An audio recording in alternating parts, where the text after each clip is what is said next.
ব্যাঙ্গালোর থেকে ফেরত, আমি ব্যাঙ্গালোর থেকে ফেরত এসে তারপর দেখতে গেলাম, তখন নন্দনের শো পেয়েছে, আমার ভাগ্য বলো। নাহলে মানিক বাবুর মেঘ আমি ব্যাঙ্গালোরে থাকালীন আমি চেক করেছি, কোথাও নেই। ওকে, বেশিরভাগই ছিল মানে ধরো এই যেগুলো মফস্বলের দিকে যেসব হলে আসে না, এইসব ছোটখাটো সিনেমা, দেখবে আমার লবঙ্গলতা বলে একটা সিনেমা বেরিয়েছে ঋতুপর্ণা, তুমি কি জানো? হ্যাঁ হ্যাঁ হ্যাঁ, বুক মাই শোতে দেখেছি আমি। আমি তো সিনেমাটা ট্রেলার দেখতে দেখতে ভাবছি যে ঋতুপর্ণা সেনগুপ্ত এই জন্যে ঋতুপর্ণা সেনগুপ্তকে পলিটিক্স করতে হয়, ঠিক আছে? ওটা সিনেমাটা ট্রেলার দেখতে দেখতে আমি সিনেমাটা দেখে ভেবেছি 90s এ চলে গেছি আমি, মানে 90s এর সময় যেরকম হতো না, সিনেমা যদি তোকে অ্যাকচুয়ালি টাইম ট্রাভেল করাতে পারে, it is a very good thing. But এটা দেখে মনে হচ্ছে যে ভাই 90s এর এত দুর্বল ফিল্ম, কি ব্যাকডেটেড, কি টিপিক্যাল ক্যামেরা মুভমেন্ট, মানে ট্রেলার দেখে ঘুম পেয়েছে কোনোদিন? আমার লবঙ্গলাতে ট্রেলার দেখে ঘুম পেয়েছে। সখী তুমি কার, দেখিনি আমি কেটে দিয়েছি। সখী তুমি কার, এরকম টাইপের। আরে বুক মাই শো খুললে পরে এখন অনেকগুলো বাংলা সিনেমা চলছে, ঠিক আছে? সেই সিনেমাগুলো খালি পোস্টার গুলো দেখবে, ঠিক আছে? পুরো ডিগ্রেড এই সিনেমাগুলো। অ্যাকচুয়ালি আমি জানি মোটিভটা কি জন্য হয়, হ্যাঁ আমিও জানি সিনেমাগুলো কেন তৈরি হয়, কি করে অ্যাপ্রুভ হয়, কত টাকা কামায়, প্রডিউসার আদৌ টাকা পায়। রুদ্র, ঠিক আছে, রুদ্র বলে একটা সিনেমা, হ্যাঁ রজতাভ দত্ত, আমি আজই বুক মাই শোতে দেখছিলাম। আমি দেখছিলাম রুদ্র। বুক মাই শোর আপকামিং বেঙ্গলি ফিল্মে কোনদিন যাবি, ঠিক আছে?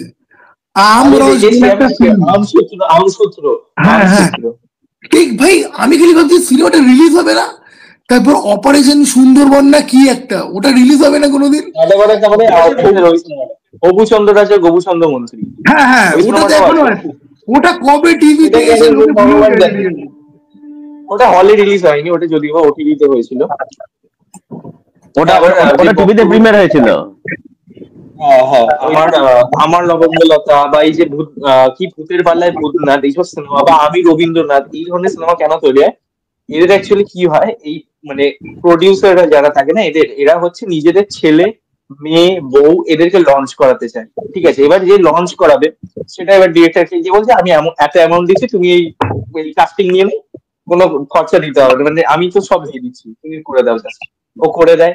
এবার ওরও ওই ধরনেরই ছবি করতে পারবে, এদেরকে দিয়ে আর সেই লেভেলে তো করতে পারবে না, প্রোডাকশন হাউসও খুব ছোট হয়ে যায়। এবার এইগুলো বেসিক্যালি একটা সময় কি ছিল, এগুলো বাংলাদেশ এবং গ্রাম মফস্বলে যেসব হল ছিল 80s এর টাইমে, সেই সব অডিয়েন্সকে টার্গেট করার জন্য বানানো হতো। এবার এখন তো সেইটা পুরোপুরি মিসিং হয়ে গেছে। এখন তো গ্রাম মফস্বলে সিঙ্গেল স্ক্রিনই বন্ধ হয়ে গেছে এবং সেখানে ভয়েস অডিয়েন্সরা মুভ করে গেছে, তারা এখন সিরিয়াল এই ধরনের জিনিসপত্র দেখে টিভিতে। তো এই যে যাত্রা গাজন টাইপের এই ধরনের সিনেমা, এগুলো তখন দিয়ে উদ্ভব হয়েছে। এবার এখনো হয়ে যাচ্ছে, এখন এই ছেলেকে নামাবো, আমার মেয়েকে নামাবো, এইভাবে করে এইসব যে যারা পুরনো ডিরেক্টর আছে বা যারা খুব একদম রোডি কোয়ালিটি ডিরেক্টর, তাদের কাছে যায়, গিয়ে সাইন করে সে চলো আমি আমার সিনেমাটা আমার মেয়েকে লঞ্চ করে দিই, আমার বউকে লঞ্চ করে দিই। এই প্রডিউসারদের মধ্যে কারোর নাম্বার তোর কাছে থাকলে পর বলিস না, যে সৌনদী দাস বলে একটা ডিরেক্টর আছে, যে সৌনদী দাস বলে একটা ডিরেক্টর আছে, ও করে দেবে, ঠিক আছে? Please hire him, please. প্রডিউসারের নাম্বার থাকলে আমাকে দিয়ে দেবে। সব থেকে বড় কথা, এখানে আমি যদি ওপেন দিয়ে দিচ্ছি, কারুর যদি চেনা জানা পানুর প্রডিউসার যদি থাকে, যে পানু ডিরেক্ট করতে হবে, ডিরেক্টর খুঁজে পাওয়া যাচ্ছে মান সম্মানের জন্য, আই এম দেয়ার। আমি কোন ফিল্মের জন্য অ্যাপ্রোচ করবেন না, দেবজ্যোতিও আছে, ঠিক আছে? আমি পানু অব্দি নামবো না, বাট যদি দেবজ্যোতির নায়িকা হচ্ছে কি, দেবজ্যোতির নায়িকা হচ্ছে কি বাংলাদেশ, ঠিক আছে? একটা মেয়ে আনা হবে, মুখে বাংলাদেশের পতাকা দিয়ে মেয়ের মুখটা বাঁধা, ঠিক আছে? এবার হবে শুট। তো যাই যায়, তো আমাকে দয়া করে, আমার অনেকগুলো লেখা আছে, দরকার আমি লিখে দিয়ে দেবো। যদি বলেন সাউথের সিনেমা রিমেক করতে হবে, তাও করে দেবো, যদি আমি সাউথের সিনেমা দেখি। তুই কি নিয়ে পড়াশোনা করছিস? তুই পড়াশোনা করছিস? হ্যাঁ, আচ্ছা রাইট, তুই আমাকে বলেছিলিস না? আচ্ছা, তোর সাথে আমার একবার বোধহয় কথা হয়েছিল না, আমি তখন বোধহয় বিয়েতে যাচ্ছিলাম বা সামথিং কিছু। হ্যাঁ হ্যাঁ, তোর সাথে আমার কথা হয়েছিল। ভালো, আমাদের মুভি রিভিউ কমিউনিটি যারা ফিউচার একটা ব্রাইট হ্যান্ডসাম দেখতে একটা রিভিউয়ার পেতে চলেছে, নাহলে বাকি সবার যা থোবরার কোয়ালিটি আছে। ওকে, আমি মাঝখানে এআই দিয়ে এডিট করছি, হাতেও দেখছি যে ভিডিওর কোয়ালিটি আমার থোবড়ার কোয়ালিটি ইমপ্রুভ করছে না, তারপর থেকে আমি শুধু আপলোড করে ছেড়ে দিই। মাঝখানে একটুখানি করছি, দেবজ্যোতি দেখে তোমাকে দেখতে, তোমাদের তিনজনকে দেখতে ভালো, এরকম বলো না, তোমার দেবজ্যোতিটার ওকে থাকলে দেবজ্যোতিটার আগের ফটোগুলো দেখবে তোমার ফেসবুকে গিয়ে, ওই যে ন্যাচারাল বিউটিফুল এআই এখন ইয়ে করে দিই না, দেখেও বোঝা যায়। আচ্ছা, ছেলেটার মধ্যে একটা ইনোসেন্সও আছে, যেটা আমাদের মধ্যে আনফরচুনেটলি নেই, আমার ভেতরে আছে, বাইরে নেই। তো যাই হোক, ছেলেটার মধ্যে ইনোসেন্স একটা আছে, মানে স্বর্ণজ্যোতির অপোজিট। আমি দেবজ্যোতি শোন, আমি 17 বছর বয়সে যা ছিলাম তুই দেখলে পরে তুই কিছুতেই বিশ্বাস করতে চাইবি না যে এটা হতে পারে না, এই ছেলেটা ফিউচারে কি এরকম হবে। Just unacceptable, not possible at all. আমি বিশাল ক্যাবলা ছিলাম, আমি তো ছোটবেলায় সেই ডাব্লিউটা আমার বন্ধুদের সাথে আলোচনা। ভাই আমি ছিলাম তোতলা, মানে তোতলা আমি এখনো আছি, মজাতীয় সজাতীয় শব্দ উচ্চারণ করতে গিয়ে।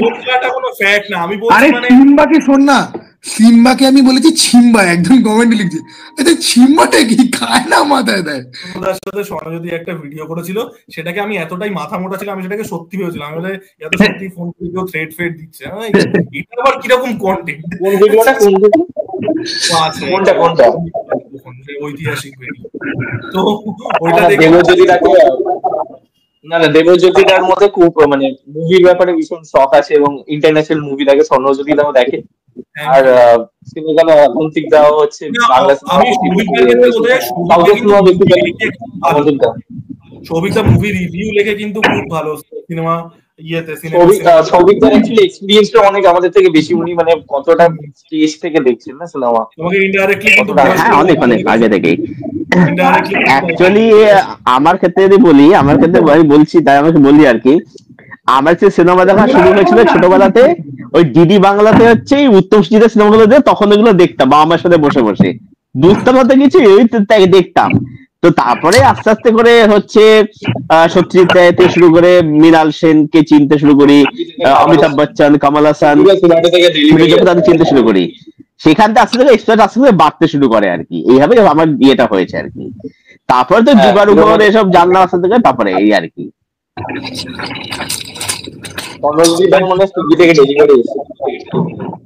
আমি সন্ধ্যাবেলা থেকে কিছু খাইনি ভাই, বহুত খিদে পেয়েছে ভাই, মা বানিয়ে দিয়েছে।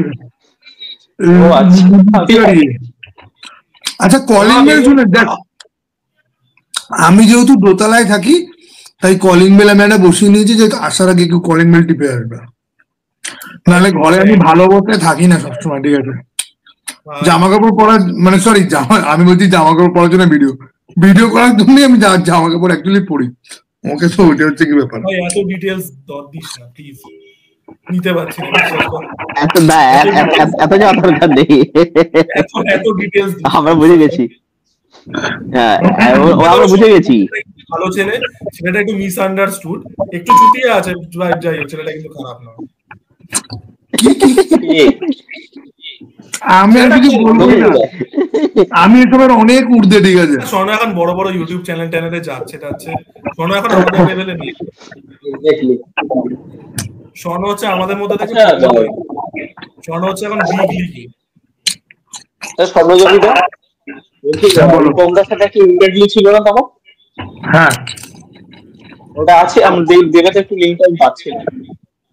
আছে, পিস রেট বলে সার্চ মারলে পরে চলে আসবে, দিয়ে দেবো, লিংক দিয়ে দেবো।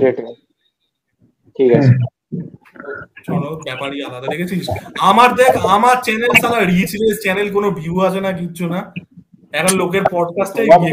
তোমার তো আমি এখানে জাস্ট বললাম না, মানে এটা পাবলিকই হবে কিছু বললাম না। পপুলার টপিকে না কথা বললে পরে, দিনের দিন রিভিউ না করলে পরে কোনো অ্যাটেনশন পাওয়া যায় না, কারণ YouTube ultimately at the end of the day এটা একটা সার্চ ইঞ্জিন, ওকে, এটা একটা সার্চ ইঞ্জিন। তুই আজকে পুষ্পা নিয়ে 4টে ভিডিও বানা, তুই দেখবি তোর থাম্বনেল ইউটিউব নিজে সমস্ত জায়গাতে পুশ করবে, ওকে। এখন তুই অন্য যে কোনো টপিকে দেখ, আমি মহারাজের সাথে পডকাস্টের প্রথম এপিসোড আমি পোস্ট করেছি, তাতে কতগুলো ভিউ এসছে। তার আগেই বিকেল বেলাতে আমি all we imagine as light, ওই যে আছে ফিল্মটা, ওটা রিভিউ পোস্ট করলাম, 50টাও ভিউ আসেনি, ওকে, আর আসবেও না আমি জানি। তো এরকম নয় ভাই, তুই এখানে এবার দেবজ্যোতি যেই নিশের উপরে কাজ করছে সেটা আমাদের দেখতে খুব ভালো লাগছে, বাট এটার বিশাল কিছু রিচ নেই। ও এমন সিনেমা নিয়ে কথা বলছে যেগুলোর ব্যাপারে কারো কোনো আইডিয়াই নেই। ওকে, এবার ওর একটা ক্লাসি ফ্যান বেস কিন্তু তৈরি হচ্ছে যারা ওর ভিডিও ডেডিকেটেডলি আছে দেখতে। আমি যখন একদম অবজেক্ট টপিকে কথা যখন বলি তখন 100-200 মতো আসে লোক, কিন্তু ওটা অত অবধি আমি জানি যে এই ভিডিওতে 200-র বেশি ভিউ তো আসবে না। এক্স্যাক্টলি, মানে এটাই বলবো যে আমাদের যে এই রিভিউয়ার কমিউনিটি যারা ভিডিও দেখে তাদের মধ্যে 90% হয়তো শাকিব খানের ফ্যান, দেবের ফ্যান, জিতের ফ্যান। আর যদি 10% হয়তো মুভি লাভার হতে পারে, অন্য মানে ফ্যান বেস হতে পারে। বেসিক্যালি বাংলা সিনেমা এখনো যারা কনজিউম করে তাদের মধ্যে কিছু লোক আমাদের চ্যানেল দেখতে আসেন, নালে ওই জন্য তুই দেখবি আমি একটা বাংলা ফিল্মের আমার মনে আছে টনিক আর ম্যাট্রিক্স 4 আমি একই দিনে 1 ঘন্টা না 2 ঘন্টার গ্যাপে ভিডিও পোস্ট করেছিলাম। ম্যাট্রিক্স 4 আমার চ্যানেলে এখনো রিভিউটা আছে, বোধহয় 14টা না 16টা ভিউ পেয়েছিল, সেখানে টনিক মানে 12 ঘন্টার মধ্যে বোধহয় 1000 বা 1500 সামথিং এসে গেছিল তাদের ভিউ। তো এখানে খুব ক্লিয়ার, মানে তোর তো 2020 চ্যানেল, টনিক তো তোর প্রথম দিককার ভিডিও তাহলে। খুবই ভেরি অনেস্ট। আমি টাইগার 3-র মতো এত হাইলি অ্যান্টিসিপেটেড ফিল্ম, ওটা তুই দেখবি আমার চ্যানেলে টিজার ট্রেলার সিনেমা কোনো রিভিউ নেই। আমি সালমান খানকে মানুষ বলে মনেই করি না। রাজা আউটলাস্টের রিমেক ছিল অ্যাকচুয়ালি, আউটলাস্টের রিমেক ছিল আগে, আউটলজের ছিল রে, আউটলাস্ট ব্যাপক ছিল, ব্যাপক ছিল। আমি দেখেছি আউটলজ, আমি আউটলজ দেখেছি, দারুণ সিনেমা। টাইগার জিন্দা ডনলি কোয়েশ্চেনটা করবো সেটা হচ্ছে যে আমরা দেখছি যে কোনো কমার্শিয়াল ছবি করুক, মানে মোটামুটি জিৎ, অঙ্কুশ, হোয়াটএভার, ইয়াশ, মানে ইয়াশের যদি একটু ভালো সেন্টিমেন্টালের মতন ছবি হয়, তো সেখানে যে সোশ্যাল মিডিয়াটা দারুণ হাইপ আমরা দেখতে পাচ্ছি। ঠিক আছে, সবাই ভিডিও বানালে প্রচুর ভিউজ করবে, ঠিক আছে, বা তুমি দেখবে ফেসবুক পেজে কোনো ফেসবুক পেজ, নামি দামি ফেসবুক পেজ এগুলো রয়েছে, আমি নাম নেই বলছি, টলি বাংলা বক্স অফিস, এরা যখন একটা পোস্ট করবে এতে প্রচুর রিচ হবে।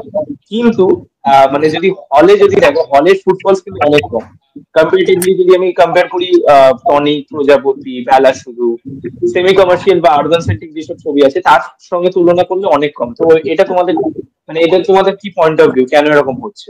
কারণ বয়স্ক লোকেরা ইউটিউব দেখে না, বয়স্ক লোকেরা ইউটিউবারদের ফলো করে না, তারা হলে সিনেমা দেখতে যায়, ঠিক আছে। আর ইয়াং পাবলিক যাদের পকেটে পয়সা নেই, তাদের ইন্টারেস্ট অনেক রয়েছে, তারা ইউটিউবে এসে তারা দেখছে, হলে যাওয়ার তাদের ইয়ে নেই।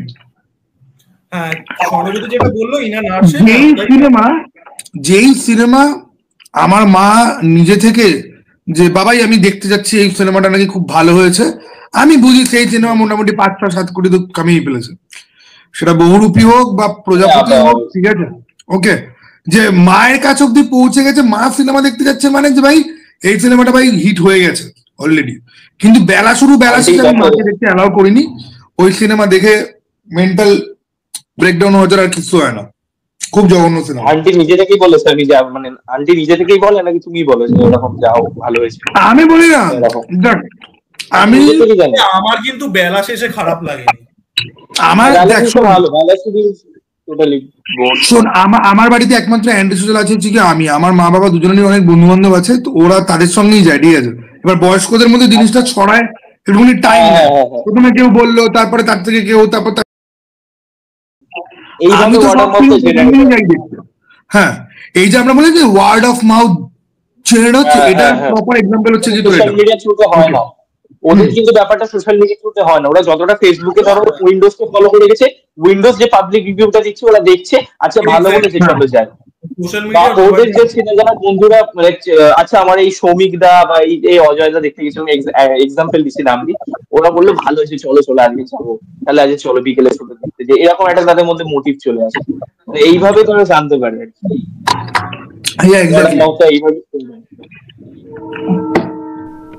সাধারণের ক্ষেত্রে একটু আমার রিস্ক লাগছে, কারণ বহুরূপী যে অডিয়েন্সটা সেটা কিন্তু অনেকটা মিক্সড অডিয়েন্স, ইয়াং অডিয়েন্সও কিছু দেখেছে না।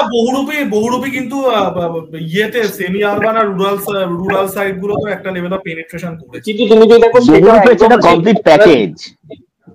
হ্যাঁ, কমপ্লিট প্যাকেজ মানে আরবান সিনেমা একদমই এক্স্যাক্টলি আরবান সিনেমা পুরোপুরি নয়, কিন্তু তুমি যদি দেখো 50 জন হলে বহুরূপী সবাই এনজয় করতে পারবে, বা একদম যেরকম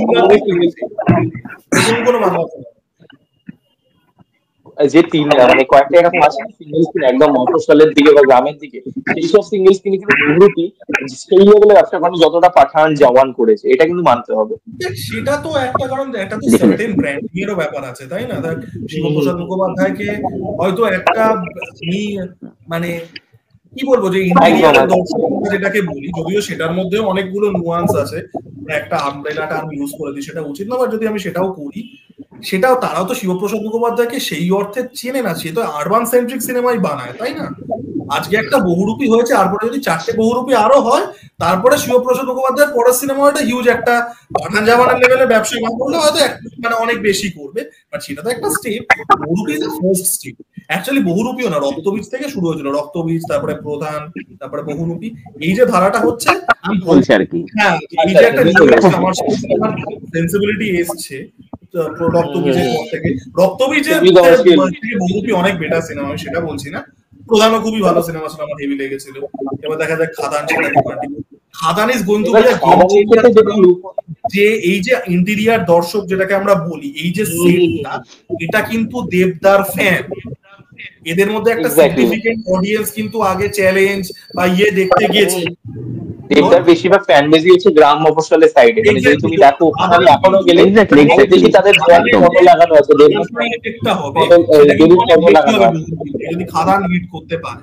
বহুরূপীর যে ইমপ্যাক্ট আছে সেটা কিন্তু এবার গ্যাপটা অনেকটা হয়ে গেছে না, মানে তুমি যদি দেখো লাস্ট কিডন্যাপ, তারপরে খাদান, তো একটা বড় গ্যাপ হয়ে গেছে, সেই অডিয়েন্সটা পুরোপুরি সাউথের ছবি মানে দিকে মুভ করে গেছে। তারা কতটা হলে আসবে সেটাই দেখার, কারণ সিঙ্গেল স্ক্রিন সেই পরিমাণে নেই, ঠিক আছে, ইনফ্রাস্ট্রাকচার খুবই খারাপ, সিঙ্গেল স্ক্রিনের অবস্থা খুবই খারাপ। তবে আমার একটা আমি একটা জিনিসই চাইবো, খাদান ওই একটা গিমিক হিন্দি রিলিজ যাতে না, এটা অ্যাকচুয়ালি সিনেমার ডেট্রিমেন্ট হবে, এটাতে অনেকে দেবপ্যানরা রেগে যাবে। মানে যেটা চেঙ্গিজের ক্ষেত্রে হয়েছিল, দা হিন্দি রিলিজ বা ইয়ের ক্ষেত্রে আই থিঙ্ক মানুষও তারপরে হিন্দিতে রিলিজ করেছিল, বুমেরাং আমার দেখা হয়নি। তো the Hindi release was bit of a gimmick, যে একটা প্যান ইন্ডিয়া সিনেমা যাচ্ছে, এবং সেটা কিন্তু সিনেমার ডেট্রিমেন্টেই হয়েছে। যে বক্স অফিসটা হতো, হয়তো এই অ্যাডের যে গিমিকটা ছিল সেটা বাদ দিয়ে হয়তো তো একই হতো বা হয়তো একটু বেটারও হতে পারতো। তো আমি যাতে চাই খাদান এই প্যান ইন্ডিয়া গিমিকটাই না ঢোক, একটা বাংলা সিনেমা বাংলায় রিলিজ হোক ভালো হলে, যেটা বহুরূপী করতে পেরেছে। বহুরূপী তো অন্যান্য জায়গায় তো ওয়েস্ট বেঙ্গলের বাইরেও তো খুব ভালো চলেছে, তাই না, যেখানে যেখানে রিলিজ করেছিল। আমি চাই যে খাদান কোনো গিমিক না হোক। দেখ চেঙ্গিজ কিন্তু একটা ডিসেন্ট সিনেমা ছিল, আমার চেঙ্গিজ ভালোই লেগেছিল।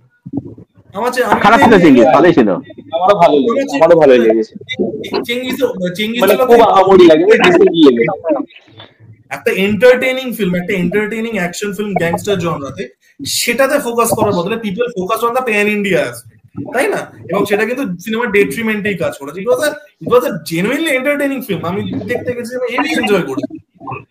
তো আগে বাংলাতে যেটা শক্ত, তারপরে প্যান ইন্ডিয়ার কথা ভাবতে হবে। আগে বাংলা যেটা শক্ত হোক, আগে রিলিজ করে বাংলাতে হিট করুন। হ্যাঁ, স্বর্ণজ্যোতিদা? না, আমার এই ব্যাপারে খুব একটা বেশি কিছু সে নেই। আমারও তোর প্যান ইন্ডিয়া জিনিসটা গিমিকের মতন লাগে। চেঙ্গিজটাও প্যান ইন্ডিয়া ভালো পারফর্ম করেছিল, মানে থেকে বেশি বিজনেস করেছিল, বাট সেটা খুবই নমিনাল একটা অ্যামাউন্ট, 2.45 crore বা ওরকম একটা কিছু। মানুষ বুমেরাং এর কথা তো আমি বাদই দিচ্ছি, ওগুলো কি হয়েছে প্যান ইন্ডিয়াতে আমার কোনো রকম আইডিয়া নেই।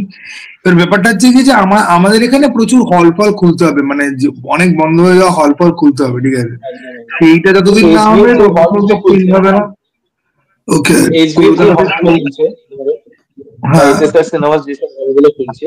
সেইগুলো একটা অডিয়েন্সকে কেটার করছে, কিন্তু শুধুমাত্র হায়ার মিডিল ক্লাস ফ্যামিলিকে, কিন্তু একদম যারা লোয়ার মিডিল ক্লাস ফ্যামিলি বা একদম লোয়ার ক্লাস ফ্যামিলি, তারা কিন্তু সেইখানে এফোর্ড করতে পারছে না। সেই মানে তাদের 200-250 টাকা দিয়ে সিনেমা দেখা কিন্তু অভ্যেসের মধ্যে দাঁড়ায় না। টিকিটের দাম কত, ঠিক আছে, বাট আমি মনে করি single screen or a multi screen whatever it is, Bangla সিনেমার টিকিটের দাম 150-র বেশি করাই উচিত না, ঠিক আছে, কারণ যেই পাবলিক 30-40-এ দেখে যাচ্ছে, 150 টাকাটাই তাদের কাছে অনেক টাকা। তারা অত ইনফ্লেশন বোঝে না, তারা অত কিছু ক্যালকুলেট তারা করতে যাবে না, ঠিক আছে। সেখানে আমার মনে হয় তো বাংলা সিনেমার টিকিটের দামই দামই কম করা উচিত, যাতে ফুটফল যাতে হয় বেশি। এখানে তো কলকাতায় বিভিন্ন জায়গাতে 200, 250, 300, 350, মানে ডায়মন্ড প্লাজাতে তো ডায়মন্ড প্লাজা হচ্ছে কি এমন একটা জায়গা, মানে তুই মানি স্কোয়ারে সস্তায় পেয়ে যাবি, সিটি সেন্টার ওয়ানে সস্তায় পেয়ে যাবি, ডায়মন্ড প্লাজায় সকালবেলাও সিনেমার দাম দেখে মনে হয় যে এটা দাম না আগুন, ঠিক আছে, এটা দাম না আগুন, ঠিক আছে। এদিকে ডায়মন্ড প্লাজাতে প্রচুর বাংলা মানে লোকজন যায় ফিল্ম দেখতে, মানে ডায়মন্ড প্লাজা এমন একটা জায়গা, ওই আরবান লোকজন আসছে দেখতে, ঠিক আছে, ওই আশেপাশে মানে সল্ট লেক বা ওই কেষ্টপুর সাইডের যারা লোকজন আসছে তারা দেখতে। তো যাই হোক, ডায়মন্ড প্লাজাটা রেয়ার এক্সেপশন, কিন্তু আমি মনে করি যে হল আরো বেশি করে খুলতে হবে, টিকিটের দাম কম রাখতে হবে যাতে লোকজন দেখতে আসে, ঠিক আছে। ওই জিওর কাইন্ড অফ দাম কমিয়ে একটা লোকসান মার্কা পলিসি টাইপের একটা আনতে হবে, ঠিক আছে। টিকিটের দাম এমন একটা হওয়া উচিত যেটা 100 থেকে 180-র মধ্যে ঘোরাফেরা করবে, 180-র উপরে না যেন ওঠে। এটা শুধুমাত্র বাংলা সিনেমার জন্যই, ঠিক আছে, এটা শুধুমাত্র বাংলা ফিল্মের জন্যই, আর অন্য কোনো ফিল্মের জন্য আমি বলছি না। ওই সেম হলে হয়তো একটা ইংলিশ বা হিন্দি ফিল্ম এলো 250-300 টাকা টিকিটের দাম হলো, কোনো অসুবিধা নেই, কারণ ওই ফিল্মের অডিয়েন্স যারা দেখতে আসবে তাদের মাইন্ড সেট আপ ওরকমই থাকবে। কিন্তু বাংলা সিনেমাদের ধরে বেঁধে টিকিট প্রাইস কম হওয়া উচিত বলে আমার মনে হয়। আর তা বাদ দিয়ে দেখ ভাই, যেই হলগুলো বন্ধ হয়ে গেছে, আর দেখ there is a certain sector of audience যারা মিরাকেল না হলে পরে বাংলা সিনেমার দিকে আর মুখ ফিরে তাকাবে না, ঠিক আছে। আমি বলছি, আমি ইউটিউব না যদি করতাম তাহলে কিন্তু আমি শুধু অনন্তদা ইটার্নাল, মানিক বাবুর মেঘ আর বেলাইনি কিন্তু আমি হলে দেখতে যেতাম, যেগুলো আমি পার্সোনাল ইন্টারেস্ট থেকে আমি দেখতে যাচ্ছি, যে I love watching indie films, এবং আমি জানি যে এই ফিল্মেই আমার শেখার মতো বা আমার এনজয় করার মতো কিছু ম্যাটেরিয়াল আছে। আমি কিন্তু প্রধান অথবা চেঙ্গিল আমি হয়তো ওয়েট করতাম যে ঠিক আছে জিদ্দার ইমোশনের জন্য চেঙ্গিল দেখতে চলে গেলাম আমি হলে, কিন্তু প্রধানের জন্য আমি হয়তো ওয়েট করতাম যে ভাই আমি হইচইয়ের সাবস্ক্রিপশন আছে, জি5-এ বাংলা সিনেমা আসে, প্রাইমে আসে, আমি ওখানে দেখে নেবো, হটস্টারে আসে আমি ওখানে দেখে নেবো, আমি কেন যাব আলাদা করে পয়সা খরচা করে, ওকে। তো ওই জিনিসটা কিন্তু কাজ করতো আমার মধ্যে, তো এটাই হলো কি তো মেন ব্যাপার। আশা করি পডকাস্টটা ভালো লাগলো, এবং অবভিয়াসলি কমেন্টে জানি, এবং অবভিয়াসলি হিরোমতিদার চ্যানেল অর্থাৎ স্বর্ণজ্যোতিদার চ্যানেলকে সাবস্ক্রাইব করো, মুভি বা দেবজ্যোতিদাকে চ্যানেলটাকে গিয়ে সাবস্ক্রাইব করে নাও, এবং কিনেগানি চ্যানেলকে সাবস্ক্রাইব করে নাও। এরা খুবই ভালো কাজ করছে, এনারা মানে নিজেদের খুব পার্সোনাল ওপিনিয়ন খুব ভালোভাবে রাখছে, নিজেদের পয়েন্ট অফ ভিউ খুব ভালোভাবে তুলে ধরছে, এবং মুভির ব্যাপারে তো বিশাল জ্ঞান রয়েছে। ডেফিনেটলি গিয়ে সাবস্ক্রাইব করতে পারো, এবং অবভিয়াসলি এখানে পডকাস্ট শেষ করছি। আশা করি পডকাস্টটা ভালো লেগেছে, এবং আবার তোমাদের সাথে দেখা হবে খুব তাড়াতাড়ি, হয়তো আমরা দেখা করবো সামনে গিয়ে, হয়তো আমাদের সামনাসামনি কোনো দেখা হতে পারে, ঠিক আছে। খুবই তো ইচ্ছা আছে সবার সাথে সামনাসামনি দেখা হওয়া, অবশ্যই অবশ্যই দেখা হবে। Tata. Tata tata. Bye bye.